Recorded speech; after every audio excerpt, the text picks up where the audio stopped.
If you will be financing your purchase, it is crucial that you get pre-qualified or pre-approved by at least one lender. Many buyers who thought they could qualify for a certain price range were very upset to find out after finally locating their dream home and applying for financing that they did not.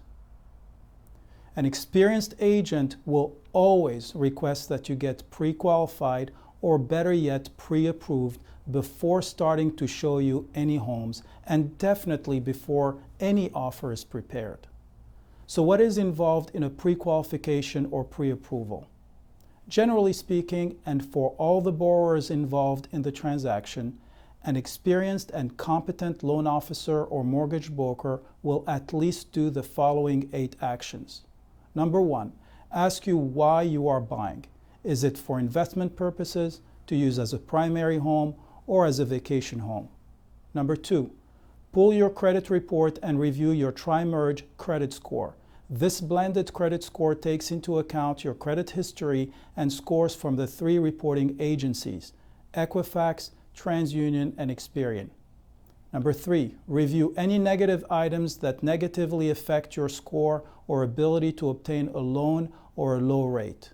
Number 4, advise you of any collections and delinquencies that will need to be paid in full or settled before closing. Number 5, advise you of any steps you might need to take to boost your credit rating.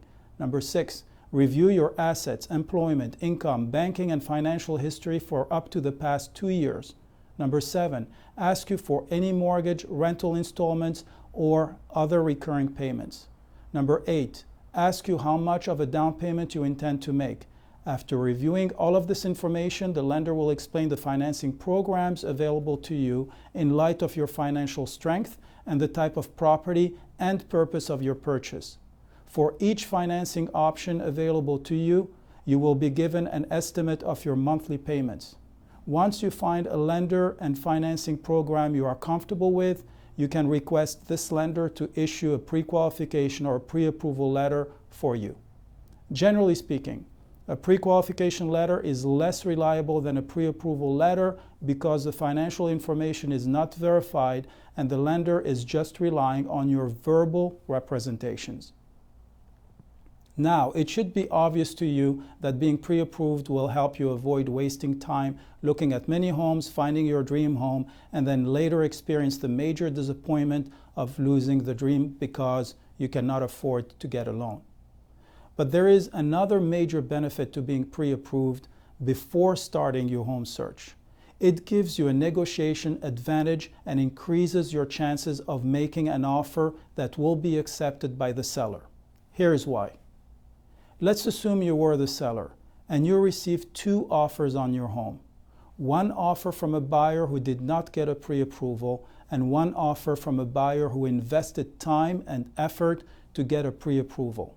Let me ask you, in your opinion, as a seller, which buyer is the less risky buyer? Which buyer looks like a more serious, more qualified, and more likely to complete the sale?